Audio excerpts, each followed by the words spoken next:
C'est une vague de froid meurtrière qui s'est abattue sur l'Europe et qui continue de faire grelotter le vieux continent. Neige, verglas et températures polaires ont déjà fait plus de 80 victimes en une semaine. Entre la Grèce et la Turquie, une migrante est morte de froid en tentant de franchir le fleuve Evros, frontière naturelle entre les deux pays.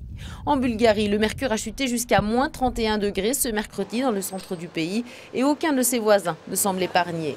La vague de froid a aussi gagné l'Europe occidentale. Pas de victimes recensées par les autorités, mais de nombreux pays ont mis en place des plans d'urgence pour héberger ou aider les sans-abri. C'est le cas à Paris, Bruxelles ou encore Berlin. Enfin, l'Italie devrait connaître sa semaine la plus froide depuis 27 ans. Depuis 24 heures, la neige ne cesse de tomber sur une grande partie de la péninsule. Avec plus de 40% des voix à son actif, Mitt Romney a remporté une victoire écrasante lors de la primaire républicaine en Floride. Un triomphe qui lui confère une avance décisive sur ses concurrents. Mais le plus riche des candidats républicains a voulu donner l'image de celui qui a le triomphe modeste. J'ai encore 3 concurrents, des gens sérieux et capables, qui sont toujours dans la course. Je veux les féliciter. Et pas question pour Newt Gingrich, le rival de Romney, de déposer les armes et le conservateur de citer Abraham Lincoln. Nous sommes le gouvernement du peuple, par le peuple et pour le peuple. Et le pouvoir du peuple viendra à bout du pouvoir de l'argent dans les 6 prochains mois. Avec ses 4 millions d'électeurs républicains inscrits, la Floride est l'État le plus important dans cette primaire républicaine. Il était le 4e à désigner son candidat. La Syrie, toujours en proie à la violence. Une soixantaine de personnes, en majorité des civils, ont été tuées ce mercredi dans la province de Damas. Des morts également à déplorer à Homs, au lieu de la contestation contre le régime de Bachar al-Assad. Un régime soutenu par la Russie qui continue d'opposer son veto au Conseil de sécurité de l'ONU à toute proposition de résolution sur la Syrie.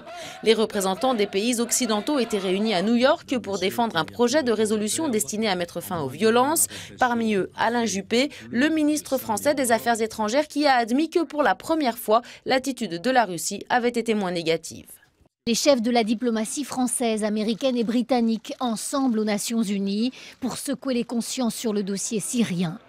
Dans la salle du Conseil de sécurité, tous dénoncent l'impuissance de l'ONU. Le silence de notre Conseil depuis des mois n'est plus acceptable.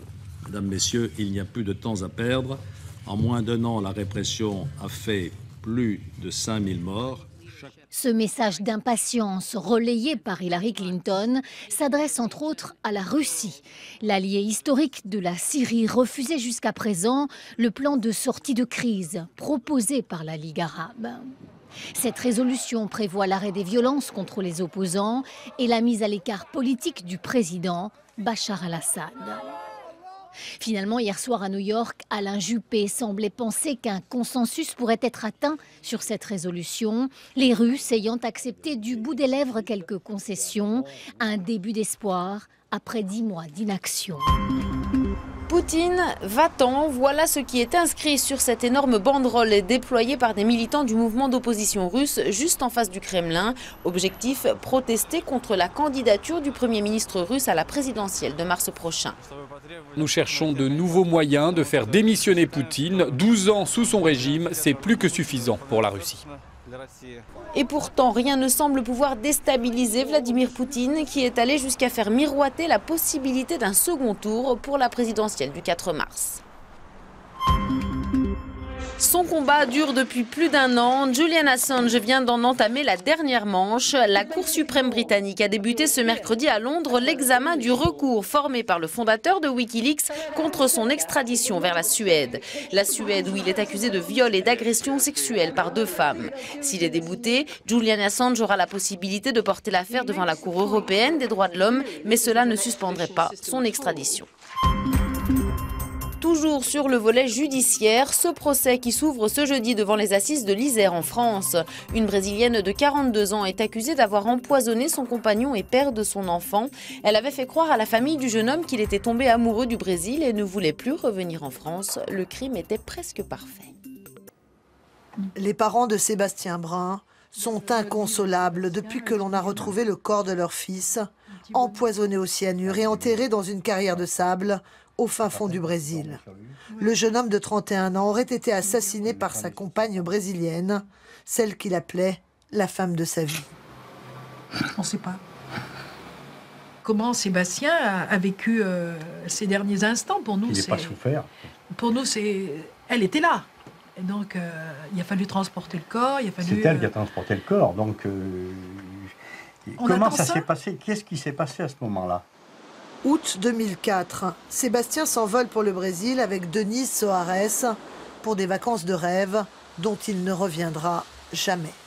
Lorsqu'elle rentre seule à Grenoble, la jeune femme explique aux parents qu'il a décidé de ne plus revenir et elle en a la preuve, une vidéo qu'elle a elle-même réalisée. C'est la belle vie. Je suis complètement fou de ce pays et je ne rentrerai pas. Voilà. Les mois passent et les parents finissent par douter. Ils alertent la police. Enfin, en 2008, le frère de Denise Soares avoue l'avoir aidé à transporter et enterrer le cadavre. La jeune femme est incarcérée et mise en examen pour assassinat. Cette affaire qui tient finalement par une déposition d'un frère qui est revenu sur cette déposition et qui, nous l'espérons, selon toute vraisemblance, va continuer à dire que Mme Soares n'est pour rien dans le décès de Sébastien. Voilà l'essentiel du procès en ce qui nous concerne. Denise Soares a avoué avoir vidé les comptes bancaires de Sébastien Brun, mais elle nie formellement l'assassinat du fleuriste grenoblois. Celui qu'elle appelait « mon amour », qu'elle filme ici quelques heures avant sa mort. Elle y délivre un message glaçant et étrangement prémonitoire. Mon chéri, dans son paradis, là il restera.